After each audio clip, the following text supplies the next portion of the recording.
So may adlaw mga parikoy no, sa for today's video mga parikoy, so mag-inject tayo sa ating biik mga parikoy no, kasi maglagdat siya mga parikoy no. So bali bumili na tayo ng gamot niya. So ang nabili natin na gamot is Analgen mga parikoy no, kasi ito yung binigay sa atin ng nasa Agribit Supply mga parikoy no. So mag-inject tayo ng 2 ml per 10 kilo mga parikoy. So ang gagawin natin mga parikoy is titimbangin muna natin yung biik natin mga parikoy no.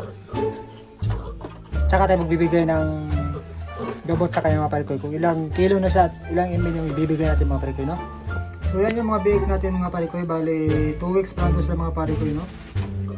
So yan mga parikoy.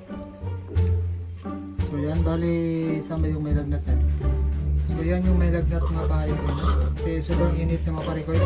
Tapos pag nasasagi siya ng kasama niya, nagagalit sa mga parikoy no. So okasyon na may lagnat talaga sa mga parikoy. So gagawin natin is inject natin mga parikoy. So natimbang na natin sa mga parikoy no. So ngayon mag-i-inject na tayo mga parikoy.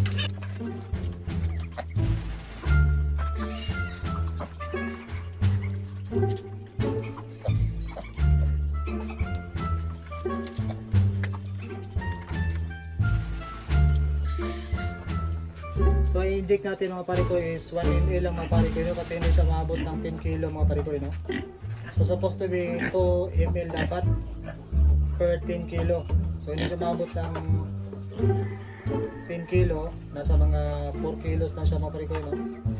So mag-inject tayo ng 1 ml mga parikoy.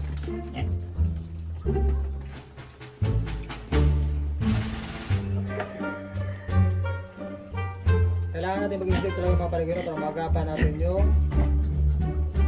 lagnat ng mga parikoy. Kasi pag hindi natin magapan mga parikoy, so sayang.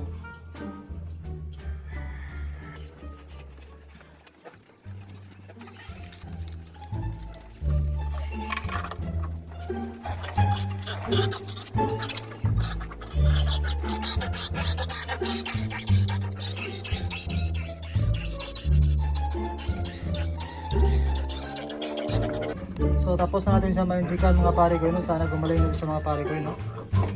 So ito sila mga parikoy. Bali 2 weeks pa lang sila mahigit mga parikoy no.